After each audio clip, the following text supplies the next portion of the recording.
Good evening, Bahamas, and thank you for joining us for this important national conversation. Tonight we are doing something the government refused to do. We are opening the doors to public discussion on a bill that will affect every community, every family, and the future of our country. The PLP chose not to consult the Bahamian people. The FNM believes the people must be heard. And so tonight, you will hear directly from the voices who have debated and studied this bill, worked in the system, and understand exactly what is at stake. We are joined tonight by our leader, the Honorable Michael Pintard, our party chairman, Dr. Dwayne Sands, St. Anne's MP, Adrian White, FNM candidate for Carmichael, Orinthia Komalafi, and attorney, Heather Hunt. These are the individuals who bring experience to governance, law, and community advocacy. They are here to speak plainly about what this bill really means for the Bahamas. This is not about politics. This is about fellow Bahamians who believe in the rule of law, in protecting the integrity of our borders, and in defending the systems that hold our country together. We are a country of laws. And when we surrender control of our borders, whether by air or by sea, there are real consequences. We feel them every day in our schools, in our clinics, in social services, and in the pressure placed on hardworking Bahamian families. We also know this: the Bahamas does not have the capacity to receive an unlimited number of migrants. And saying that does not make us unkind, unchristian, or uncaring. We cannot support our neighbors in crisis. We can support our neighbor in crisis. We can help strengthen their democracies and rebuild their economies. We can stand with them at the regional and international levels. But we cannot sacrifice the stability of our own country in the process. And while some government members tried to lecture us in Parliament about Christian values, let us remember, the PLP does not have a monopoly on compassion. Many of us here tonight fought against abuse in the detention center when it happened under their watch. And many of us watched the same PLP government try to block migrant children from entering school in 2015. So we cannot allow this debate to be twisted by hypocrisy. Tonight, we focus on the facts. 1, what this bill actually does. 2, what are its risks? And 3, what does it mean for our borders? And why the FNM has taken the firm position that this bill will be repealed when we are in government. And as we talk about the dangers, you will also hear the other half of the conversation. The FNM's vision for immigration: clear, practical, and focused on enforcement, fairness, and national security. So let's begin. Let's talk plainly. Let's talk truthfully. And let's talk about the Bahamas we are trying to protect. Before we begin our panel discussion, it is my honor to invite the Free National Movement leader, the Honorable Michael C. Pintard, to offer his opening remarks and frame tonight's conversation for the Bahamian people. Mr. Leader.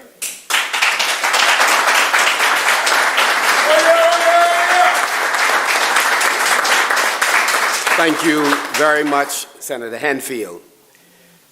Good evening, FNMs. Good evening, Bahamas. Good evening.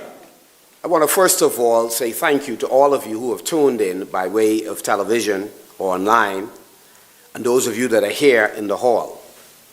Tonight we are here because this is a defining moment for the Commonwealth of the Bahamas. This government has brought forward a Smuggling of Migrant Bill that impacts our borders, our security, and make no mistake, the future of our people. And yet they chose to do so without properly consulting all of you, the very citizens who will live with the consequences of the choices that this government makes. Some would have you believe that we are brand new to this discussion, when the truth is we have been working on these issues across multiple administrations. And since we were kicked out of office, we stood firm on this issue over the last 4 years. We've held demonstrations outside of the Ministry of Immigration because of the excesses of Keith Bell. We stood in front of Monarch House because we were certain decisions being made there did not work in the best interest of Bahamians. We stood up in Parliament and called for a select committee on immigration. We've held town meetings and discussions with Bahamians and press conferences and have been online. So we are not brand new to this discussion. That is why we continue this discussion tonight. That is why we stood in Parliament and have been on the radio to speak plain to Bahamians and to say there is a need for us to understand the bill. And even though the government ran scared when Bahamians stood up and said it was a horrible bill, the amendments they made were not sufficient to make it acceptable. The bill still needs to be killed. It still needs to be withdrawn. We have made a commitment that we are prepared, when we take government, to repeal and replace this bill. The removal of Section 11, again, was because of people power and pressure. They knew exactly what they were doing, and we want to understand what motivated them. The truth is, illegal immigration is a national security concern. It affects our schools, our clinics, our social systems, and our communities. And any law that deals with smuggling must strengthen our borders, not weaken them. Must strengthen our law enforcement capabilities, not weaken them. It should send a strong message to those who are tempted to break the law that there will be consequences and they will not escape justice. This bill, while it sets out to do that, the job is far from being complete, and that is why we rejected it. This bill confuses trafficking with smuggling. It treats people who are willing to pay to break our laws as victims, and that is wrong. It opens new loopholes instead of closing them. It sends the wrong message to some who are willing to break our laws. And so tonight, we are here to make it even clearer. This bill assigns the wrong powers to the wrong minister, not just based on the ministry that he is overseeing. Make no mistake, he is the wrong minister. This bill creates confusion in the very system that needs clarity and discipline. We believe in compassion. We also believe that there's a need for us to exercise integrity. And we cannot afford, as gatekeepers for this country, to give the impression that we are losing control, not just over our borders, but lands and scarce resources. We believe in fairness. But fairness cannot mean that we reward illegal entry into the country. Fairness cannot mean that we are allowing persons who recently arrived to jump the queue because they have the right connections and the right amount of money, while there are thousands of persons who for many years have been waiting so that their status could be clarified and dealt with in a humane way according to the laws of the Bahamas. We believe in regional cooperation, but cooperation does not require the Bahamas to put itself at risk in a way that is damaging to our future. Senator Henfield said, we can help by strengthening democracies, and right now today, we have done it and we are doing it. We could help in terms of addressing issues that destabilize neighboring economies. Not only we have done so in the past, we'll continue to do so. And so tonight, we will talk about what this bill truly means and how to fix the core problems and the gaps and the need to look at related pieces of legislation like the Trafficking in Persons Act, the Immigration Act, the Proceeds of Crime Act, and to come back not only with a new and better bill, but with a compendium of bills that we have come to you and ask your opinion on how to improve. And so tonight, we welcome you, and we're glad you're going to be a part of this discussion.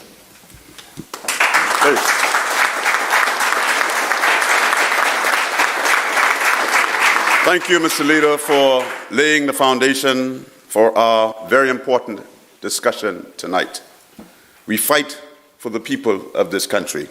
We fight for the future of children yet unborn. We fight for our very soul and survival. To our panelists, let us start with a question for each of you. What is the biggest issue for you in the Smuggling of Migrants Bill, and why is it such a serious concern for the Bahamas? Orinthia Komalafi. Thank you, Senator Henfield. Good evening, FNMs. Good evening, Bahamas. Tonight, I want to walk Bahamians through a part of this bill that the government has not explained honestly. Sections 16 and 17 deal with protections for smuggled migrants, and on the surface, they may appear harmless. But when you look closely, these persons actually give smuggled migrants rights and guarantees that many Bahamians do not have today. Contrary to what the Prime Minister said today, and you saw the headline, he said, the bill creates no new rights for those who illegally enter Bahamian waters. Well, Section 16 requires the minister to protect smuggled migrants from violence. Section 17 requires the minister to provide appropriate assistance when their lives are in danger. Those phrases sound compassionate, but they are extremely broad, very expensive, and far beyond protections offered to Bahamian women, children, and vulnerable families who struggle to get help every single day. We have women in abusive homes begging for safe shelters. We have children who need support services that the government has failed to provide. Yet, this bill creates new guaranteed protections for people who choose to enter the Bahamas illegally without any explanation of how these obligations will be carried out. And that brings me to another concern. None of these new responsibilities come with a plan. This bill places a heavy load on systems that are already stretched. The police force, defense force, immigration, healthcare, education, the legal and detention systems, and border control. These agencies are overwhelmed now. How will they suddenly take on additional duties? Which ministry will manage these new services? Has the government created a unit to handle them? How much will it cost? And does the Bahamas even have certified translators available to meet these obligations? These are basic questions, yet the government has offered no answers. The bill also goes further in Section 19, granting smuggled migrants rights to privacy, confidentiality, food, shelter, clothing, documentation, and translation services. Section 20 guarantees that smuggled migrant children will have access to education regardless of their immigration status. Ridiculous. Again, Bahamians are not against treating people humanely, but we cannot ignore the fact that many Bahamians do not enjoy these same guaranteed protections. Our own citizens are standing in long lines, struggling to access services, while this bill requires the state to prioritize and provide for those who entered illegally. And the biggest gap of all is this. The bill never defines what documentation means. Does it mean government-issued ID, a work permit, temporary residency, or something even more permanent? Without clarity, this becomes a loophole that can be abused, especially in a system already weakened by political interference and poor oversight. What makes all of this even more troubling is the government's history. The PLP still has not released the immigration report that led to the firing of the former minister. They have ignored international recommendations on transparency and accountability. They have failed to prioritize important laws like whistleblower protection, campaign finance reform, and the long-promised Freedom of Information regime.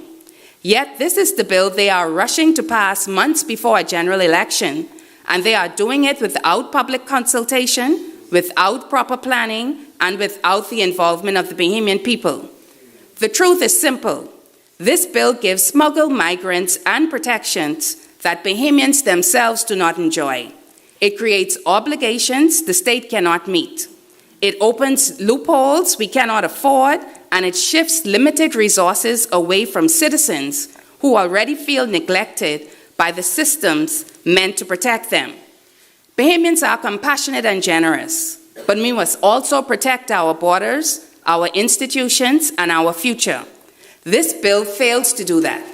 That is why we say it must be withdrawn and redrafted, not patched, not amended, and rebuilt from the ground up with real consultation, real clarity, and a commitment to putting Bahamians first. Thank you.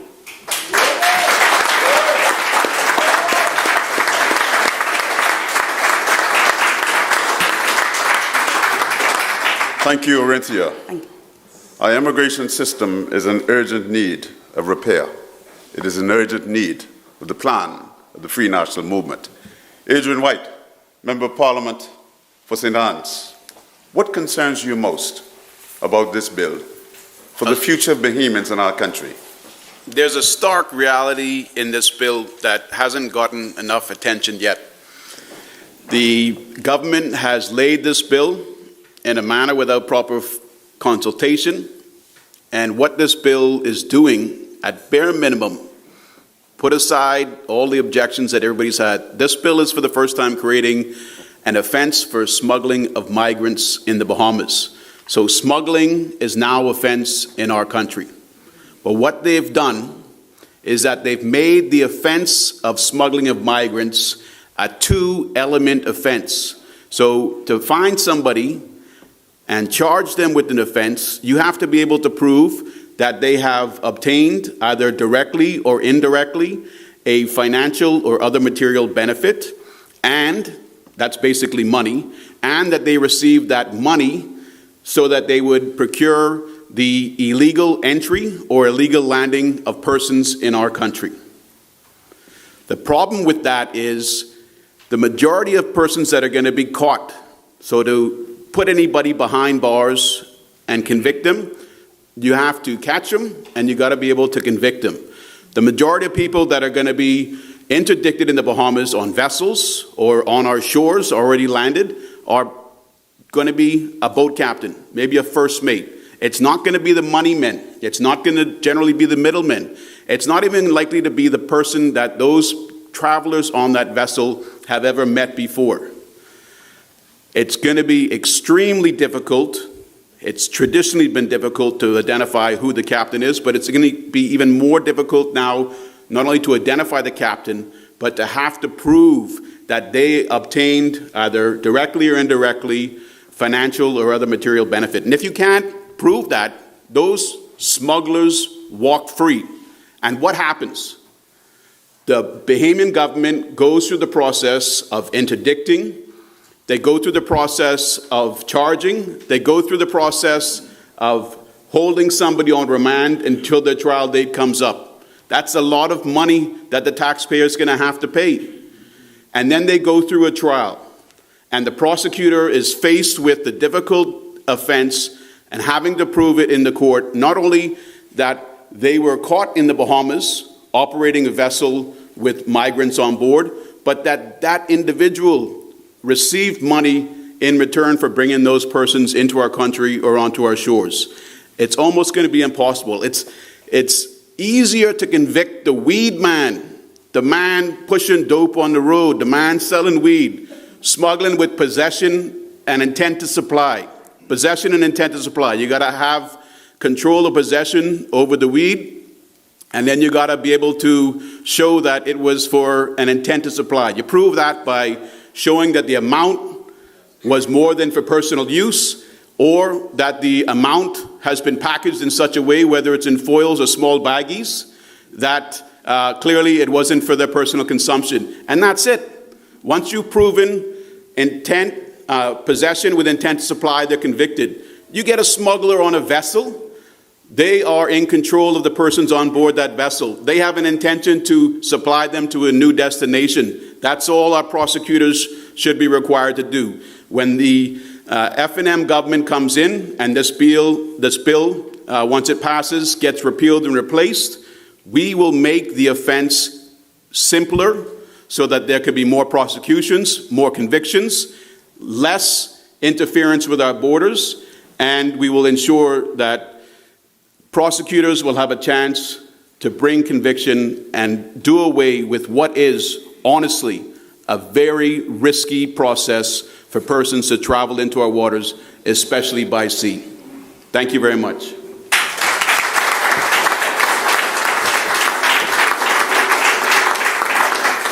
Adrian, you make a very strong point. As a former member of the Royal Bahamas Defense Force, I've had opportunity to board many of these vessels. And one of the things we could not determine, most times, 90% of the time, was who was the master of the vessel. And you know why?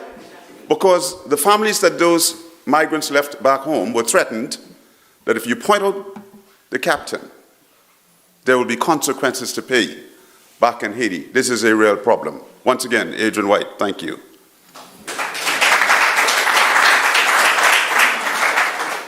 Heather Hunt, you are a mother of two. You are an attorney at an attorney at law, and so you have a stake in the future of this country. What concerns you about this bill? Thank you, Senator. Tonight I want to focus on an issue that I believe hasn't received nearly enough attention, but it may be one of the most dangerous parts of this entire bill. The government has given sweeping immigration powers to the minister. Thank you. So tonight I want to focus on an issue that I believe hasn't received enough attention, and it probably is one of the most dangerous parts of this entire bill. The government has given sweeping immigration powers to the Minister of National Security, not the minister responsible for immigration. And so for everyone watching online and in the room, let me explain why this matters. Under this act, it is the Minister of National Security who is responsible. It's the Minister of National Security, in short, who decides which smuggled person stays and which smuggled person goes. Not the Minister of Immigration. And the Minister of Immigration is the person who currently has legal responsibility for immigration status, documentation, detention, and deportation. In matters arising under this act, the Minister of Immigration is reduced to assisting. That should immediately raise red flags for every Bahamian. We already know the Minister of National Security is struggling to manage crime in this country. Now, on top of that, he's being asked to take full control of smuggled migrant status, protections, rights, documentation, food, healthcare, international cooperation, and removal. That makes no sense. So let me break down just what this actually looks like. In Section 22, it says that the Minister of National Security will lead everything. That's what it says, basically. While the Minister of Immigration assists, and the Minister of Social Services cooperates within a new task force framework. But who is in charge? Who makes the final decision? Have they made the Minister of National Security suddenly the most powerful figure in our immigration system? Then we come to Section 24, which creates something called the competent national authority to facilitate cooperation regarding smuggling of migrants at sea. Again, that authority falls under the Minister of National Security. But no one can tell us who this authority is, what qualifications they need, how will they operate, or what accountability they will have. And we all remember the last time we had a competent authority. And it did not inspire confidence. So how can the government justify creating another powerful, undefined role and one that sits above multiple ministers?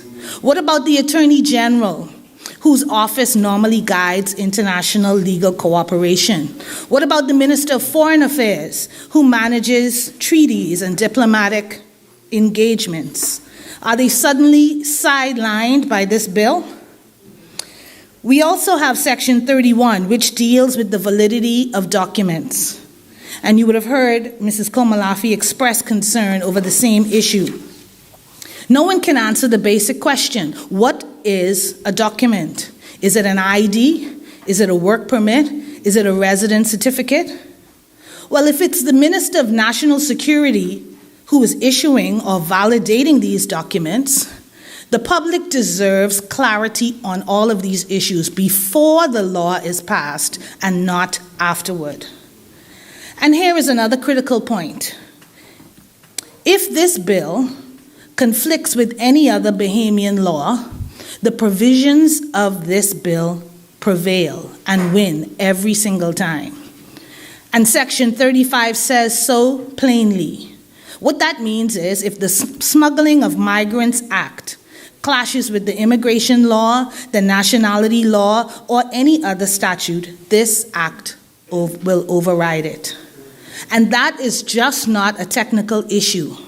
What it means in a practical sense is that the government has rewritten the entire immigration framework without properly explaining it to the Bahamian people. And so, this is why it's so important to get this bill right. Because once it becomes law, on every single matter covered under this act, it does not matter what the other laws say. And we are being asked to accept a bill that hands unprecedented immigration power to one minister without explaining how that power will be used, limited, or checked. Bahamians deserve transparency. They deserve clarity. They deserve a government that does not rush massive changes to immigration law without explaining the consequences. This bill is not ready.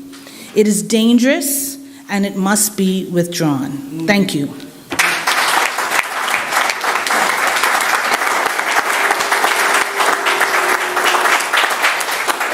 Heather, if I understand you correctly, if you are incompetent in one area, we give you another area that is equally or even more important. How do we appreciate the logics of governance in this fashion?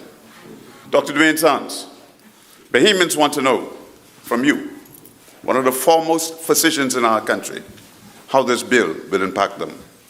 Well, thank you very much, Senator Hanfield, and good evening.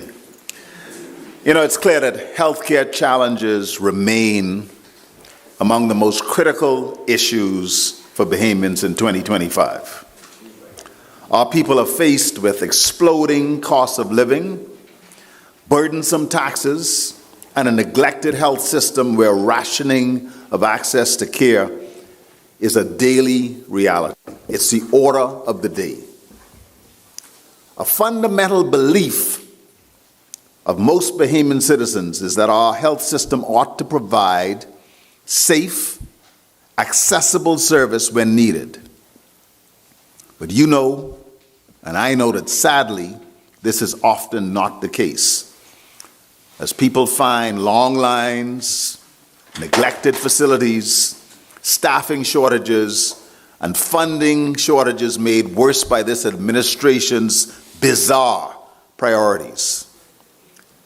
I serve as the Minister of Health.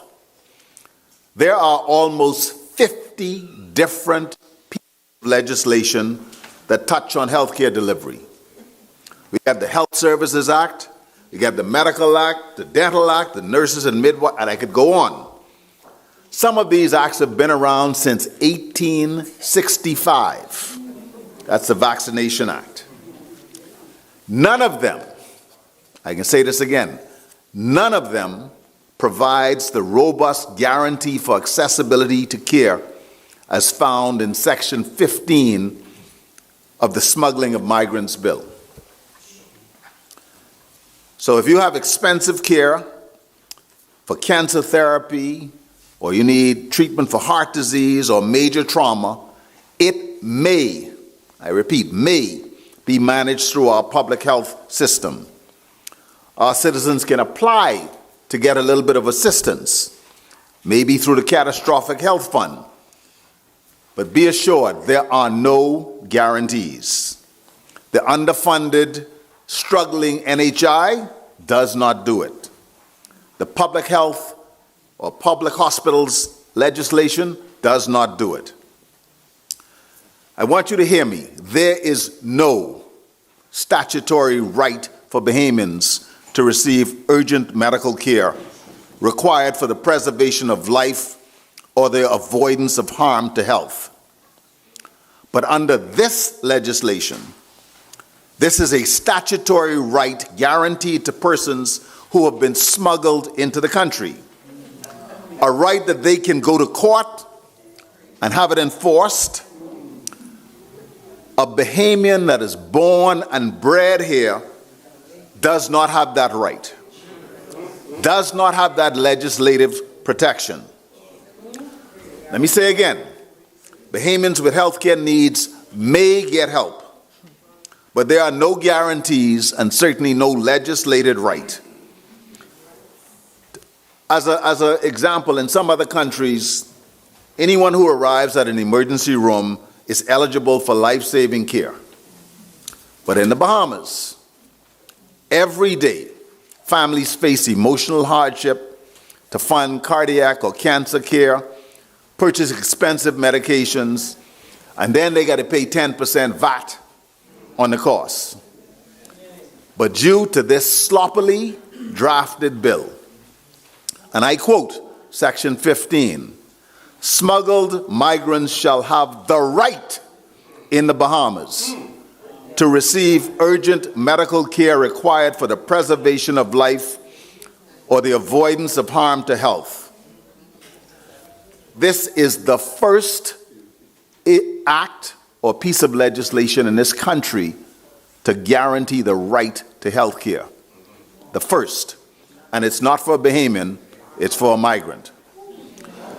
Just so you put this in context, we looked at utilization at a busy obstetrical clinic, public clinic in Nassau from August to November of 2025. During that time, they saw 750 pregnant women. 284 of them were migrants, 466 were Bahamians. So in this context now, you have Bahamians that are waiting, begging for access to services that their taxes pay for. And so I conclude by asking you, what message are we sending about priorities when the first ever guarantee of access ain't about you, your mommy, your daddy, your son, your daughter, or your grandfather? It is for a migrant. This bill, if passed, will make that situation worse. And I end by saying, kill the bill.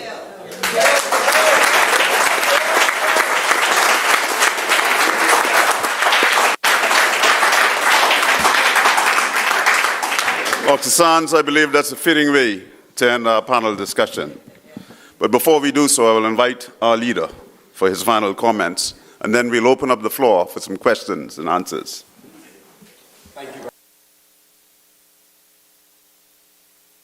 Thank you very much, Senator Henfield, and let me say a special thanks to all of our panelists and all of you who continue to join us. One of the statements that has been made tonight is that it is important to make sure that we have the right bill given the impact of the provisions in this particular bill. I believe that those who were not convinced would be convinced now that we did not get the right bill. These points and more were made to this government before they passed the bill. So clearly, we did not get the right bill. So what should be our response? Our response should be to then get rid of this government that brought it and passed it.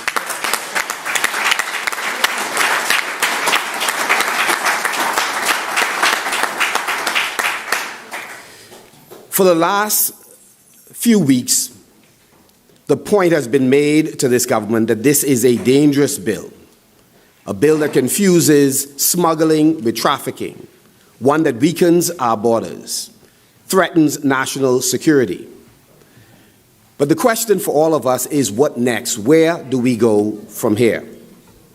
To put it plainly, the Free National Movement, we believe, is the only party in this race that can fix this immigration system, protect this country with your help, not alone. We believe that we have one party on the far right that believes that every problem is related to immigration, every single one, that they believe that migrants are completely responsible for all that is wrong. We don't have that view. We understand the contribution of migrants from various countries. What we are saying is we want persons to come in the right way to fully enjoy the privileges of being in the Commonwealth of the Bahamas.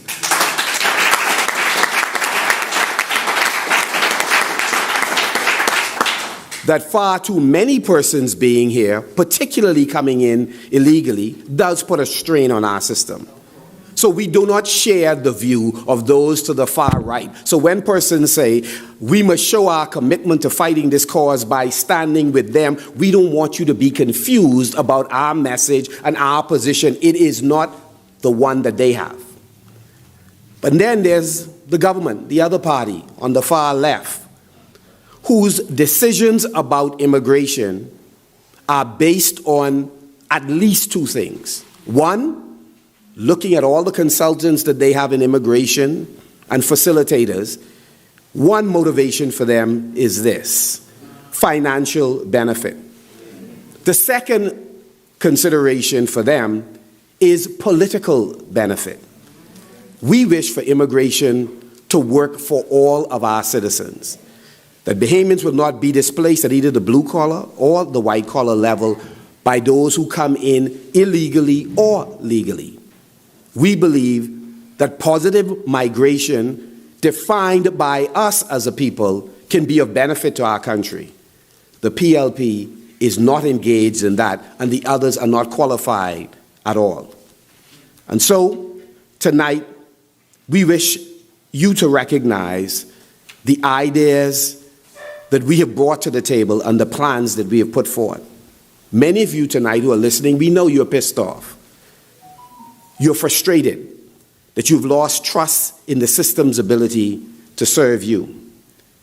The truth is, your trust in our system has been weakened by political interference, corruption, inefficiencies in the system, and lack of the required resources. Tonight, we hope in this conversation and many to come after that we could repair your trust. We don't believe that we have all the answers. We believe that no political leader or party does. But we believe that working in concert with you, we could change the system and restore trust. That's precisely why we went in the House of Assembly and we called for a select committee on immigration. A committee that has the power to call for witnesses and papers and do investigations with ordinary citizens involved, private sector involved, local and international organizations involved, so we could figure out how to fix a broken system, remove bad actors, send a clear message to corrupt persons employed by the state or in the private sector. We called for a select committee that would involve all of you. The PLP's response was to vote against going in that direction. We need to close the loopholes, enforce the laws, and end the culture of looking the other way. We must protect Bahamian communities and rights to possess and access to our own lands. We must punish those that break the law, and many of them are not hailing from any other country but the Bahamas. But these policymakers that we oppose, coddle them, protect them, give them status to do immigration work. We promise you we will fix this broken system and we will remove the bad actors and restore trust.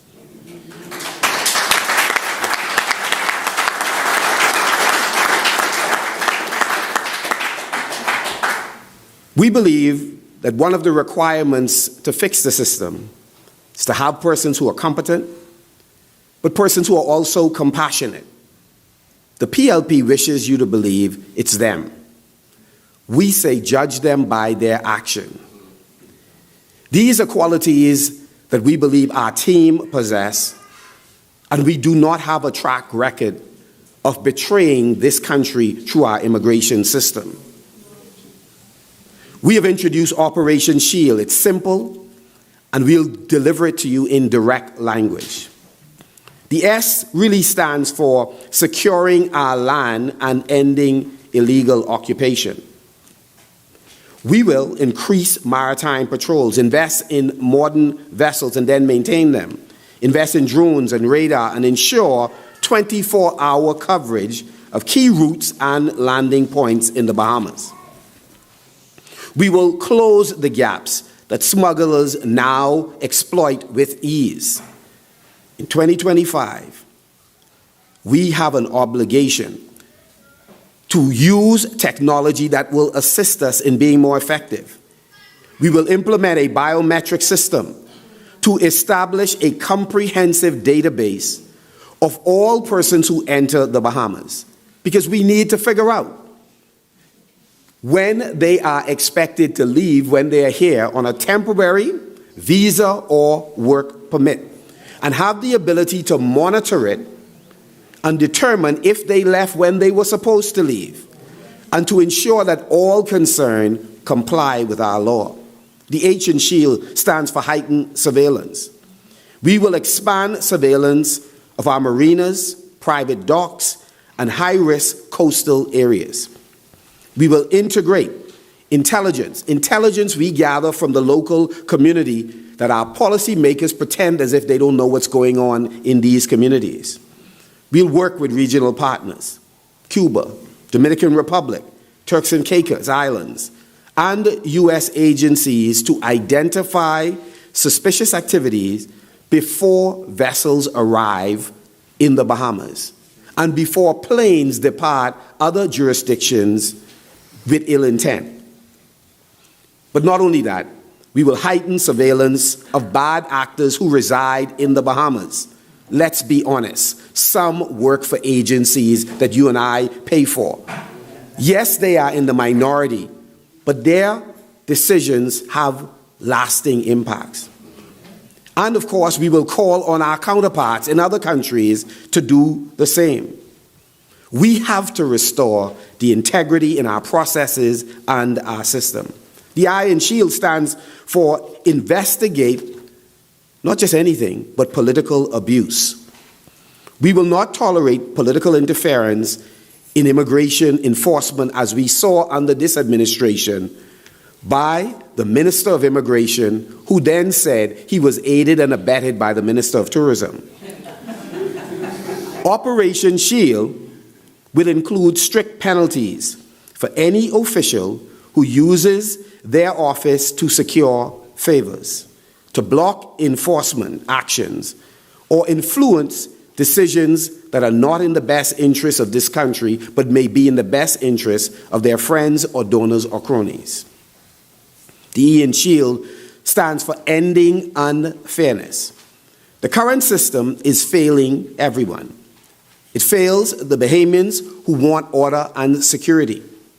It fails migrants who follow the law and wait their turn, as many have, and are unable to have their application dealt with in a timely manner. Some have waited not just months, if it's for a permit or visa. Some have waited years and years and cannot have their matters resolved. When somebody comes recently, and because of their connections and finances, they can leapfrog everyone. We will create clear, published criteria and timelines so that legal migrants can trust the process, and illegal migration is met with firm, consistent, but humane consequences. The L in SHIELD is to limit approvals to the law. What does this mean? Citizenship, work permits, and permanent residency must be granted only in full compliance with the law. We will introduce stronger internal checks so that no one is sworn in without properly renouncing prior citizenship where required, and no large-scale approvals happen in the dark. And none of these concierge services drive by, particularly in gated communities, and we have no plans on doing it at funerals. Under a Pintard administration, if you enter the Bahamas illegally, you will not be able to find a pathway to Bahamian citizenship.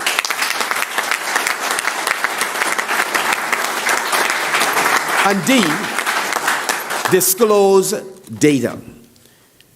We will publish regular detailed reports on immigration decisions and on enforcement actions and border security metrics. Bahamians will see the numbers. They will see the trends. They will know if their government is working for them or failing them. In fact, the audit we've asked this government for, we will carry out. We wanted to know. We've asked dozens and dozens of questions in Parliament. How many work permits have you issued? How many permanent residencies and citizenship? We are sick and tired of some of the consultants, friends of this administration, being able to get 20 work permits before they can find the workers who they will sell them to. We are concerned. We are concerned when a person can be arrested and then give an explanation of a date when they came in that turns out to be false. They have no way of proving it. To change their story, to say, no, they didn't come by boat, they came by air, to be put in the detention center, only to have an application then submitted on their behalf and approved. And in the bracket next to the approval, the immigration officer or the person who prepared that particular document says, by minister. In January, we will give, again, revelations on a number of those reports. And for those who are interested, we do have the documents, as we did the last time, and we will be able to read them into the public hearing and for the media to take a look at it. And so we wish to say that Operation SHIELD, which you would be able to go on our website and look at in detail, I believe some 25 pages that outline how it is operational in many ways. We ask you to go and take a look. And we want you to know that this is but one of our many plans. No more silence, no more slackness. That is how you build a system that is strong, fair, lawful, and with compassion. That is how you restore confidence at home and credibility abroad. Operation SHIELD will ensure that we are firm at our borders, compassionate in our partnerships, and focused on long-term solutions. It's not complicated, but you can sum it up this way. The FNM will put Bahamians first. And so once again, Once again, the details of the plan and each letter are available on our website, fnmbahamas.org. fnmbahamas.org. I invite you to read it and to share it with your family. And so as I close, colleagues, we are running a country, not a tuck shop. I believe that Bahamians are the most welcoming people in the world. But you have to come in the right way. It doesn't matter your nationality. This is not confined to any one migrant community. Though, of course, the largest number of migrants hail from Haiti.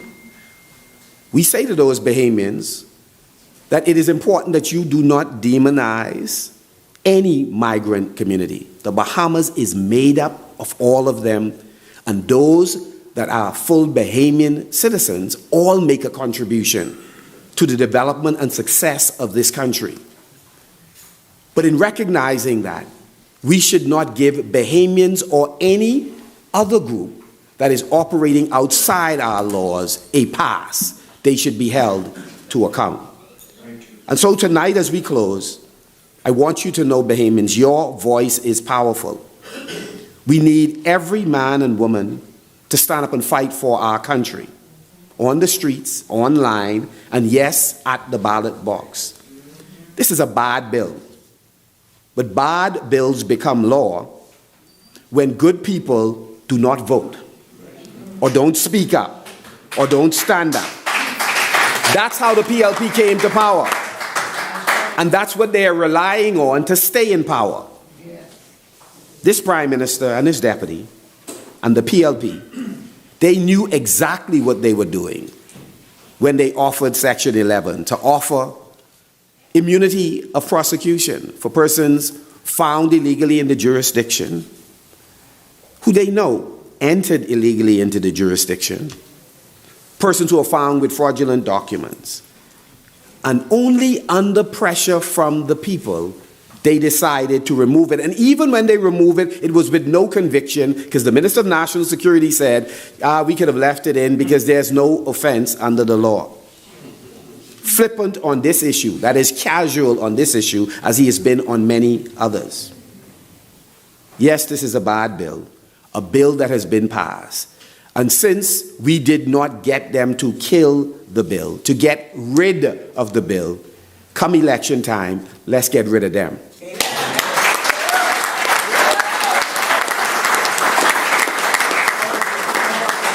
And just so you are clear, there are some who wish to talk about this bill started under us. Interestingly enough, we didn't table the bill. We didn't pass the bill. So if they went in some archives, AKA the garbage, and they found something that was in draft, that's on them. The bottom line is they brought the bill, hid it from consultation other than to lay it in the House in the midst of a busy period. And then they passed the bill despite objections. And I say, they know what they were doing. We wondered what motivated them. What we did is we opposed the bill responsibly, led by the facts and guided by not only our plan, but by consultation. Some of the people who talk a lot about, listen, well, we the people championing this, them people they didn't even show up in the House to vote on the bill. Missing in action. That's the difference between us and them, and the difference between the government. We are guided by the facts. We seek advice. We are not like the other options available. The FNM is different and better than both. And we are an improvement on our previous selves. So when they wish to respond to all that we may or may not have done in the past, we have no problems owning things that we've done or not done. But we are under new leadership, and get over it.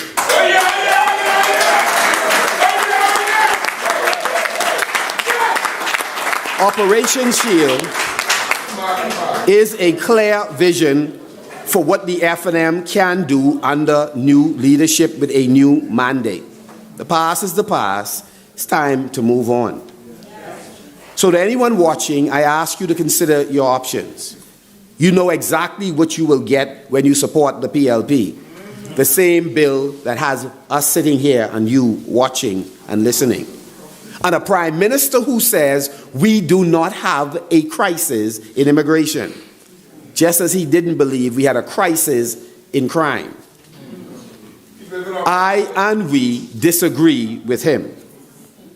And so, we are not here to sell you dreams, unrealistic expectations. We are saying that if we work together, if we're prepared to turn over every rock, if we're prepared to engage citizens, we can fix a broken system and remove bad actors. We need your help. And we need you engaged. And by the grace of God together, we can transform this system and restore trust in the Commonwealth of the Bahamas. God bless all of you.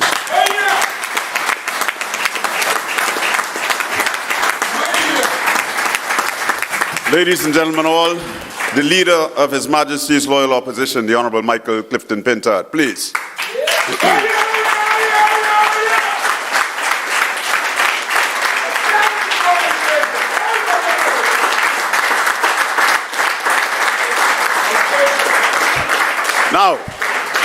Now, we have exactly 9 minutes remaining for questions to your panelists.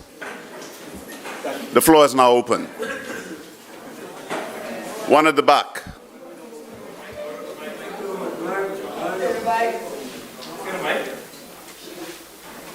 Mr. Chairman, I would just...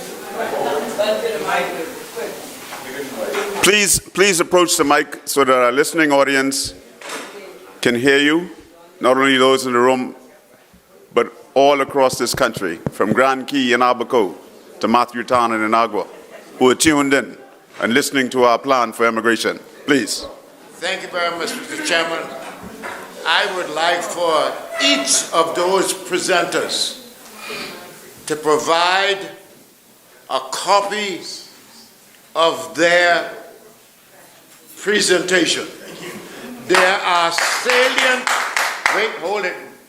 There are salient points in those presentations that we should grab and let the Bahamian people hear it, because some of them may not have heard what I heard.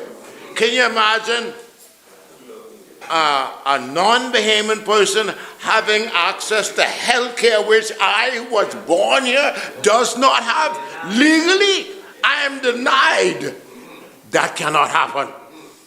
Let us have a copy of each presentation so we can take out of it what we see as a situation that is absolutely unbelievable and cannot be sustained. Thank you for your comment.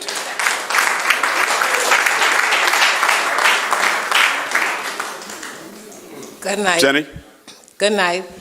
My question is, how does this bill affect our Constitution and our immigration laws?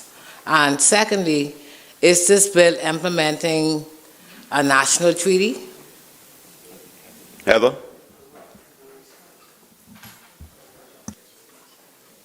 So I'll start with the first question. So, just like I said in my presentation, where there is a conflict between this act and any other act, the Smuggling Act prevails. Of course, the Constitution is the supreme law of the Bahamas, so no particular legislation can actually override the Constitution. So there's no way that this particular bill, or any bill or act of Parliament, can trump the sovereignty of the Constitution. But every other act just like I said in the presentation, the section specifically says where there is a conflict, this act prevails. To your second question about implementing treaties, you know that the Bahamas is signatory to certain international and UN policies and protocols. The FNM government would have signed on to those in the past. And so yes, the Bahamas is a nation who has to put in place and codify, that's the technical word, international obligations. I know Mrs. Komalafi has the policy in more to mind, if you want to give further clarification on which particular UN treaty and policy the Act references.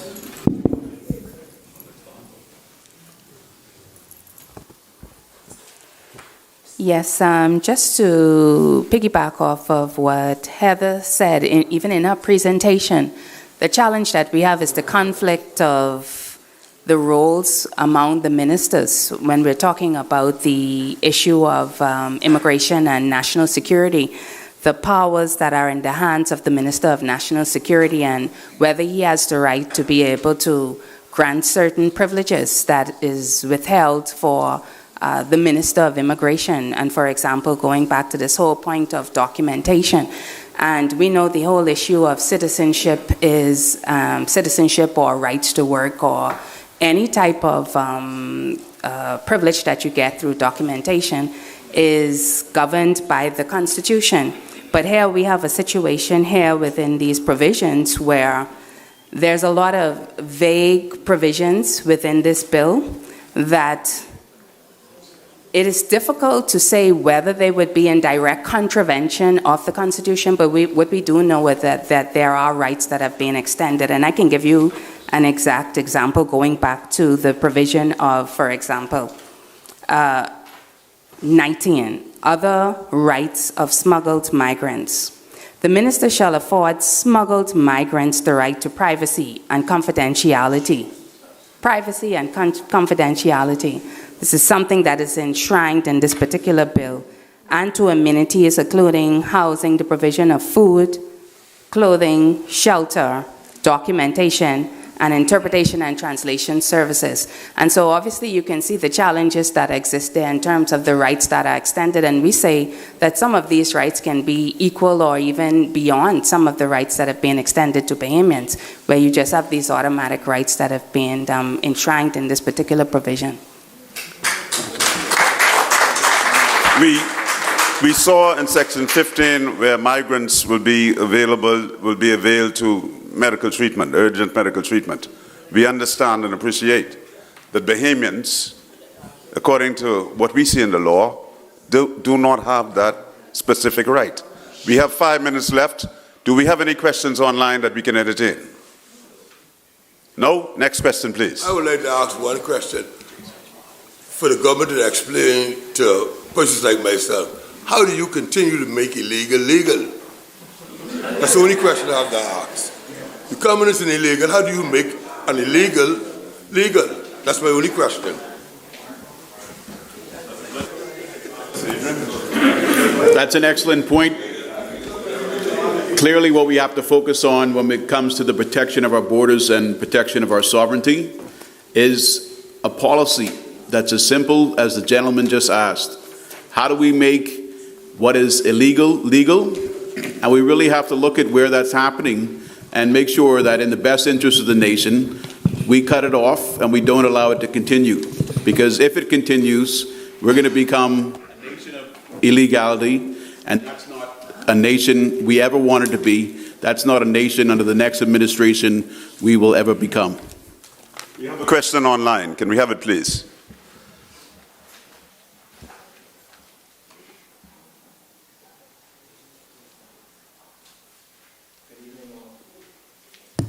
Good evening. This is not the exact question, but it is something that has been asked of the official opposition several times, and I'm only the messenger. There's a view that the Free National Movement was not aggressive in the House of Assembly against this bill. I'm getting the sense that some persons did not see the House proceedings. There are 2 members of the official opposition caucus right here, the Honorable Leader, Mr. Michael Pintard, and Mr. Adrian White. For the benefit of those who do not know what the FNM did in the House of Assembly and the Senate today, could you perhaps enlighten the audience and those who have those concerns? Adrian. What you had was a unified opposition party that all voted against the bill. So to begin with, the most fundamental act an opposition can do when legislation has been tabled and makes it through its second reading, committee stage, and third reading is to vote up or down on it. We are the only opposition party in the Commonwealth of the Bahamas that voted against the bill. We all had opportunity. We all gave our contributions over a 30-minute period. The mace didn't get thrown out the House this time. Adrian White, Shannon Don Cartwright didn't get locked up. The opposition didn't get dragged out by every single brown khaki officer you could find downtown. But that's because we have the next phase of our nation to be in place for. We can't miss any more time in the House of Assembly. We make our points clear. We listen to the people, we speak for the people, and we work for the people.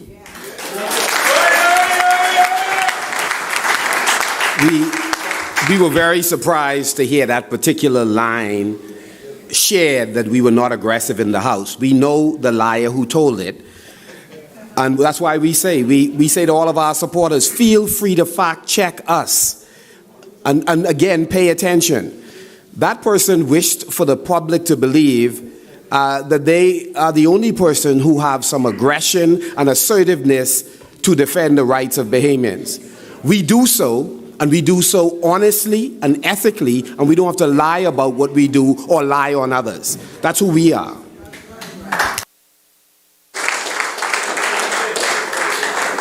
Next question, please. Thank you very much for this opportunity. I'm delighted whenever I see Bahamian people waking up. It just does my soul well. While we are in this process and in this discussion, I would wish for us to bring focus and attention to what is occurring at the Parliamentary Commission. We are aware that we're going to be moving from the usual cards as our ID to vote to a biometric system. Now, in the interest of time, I simply call for the removal of the Parliamentary Commissioner. His name is Harrison Thompson. Utter remove.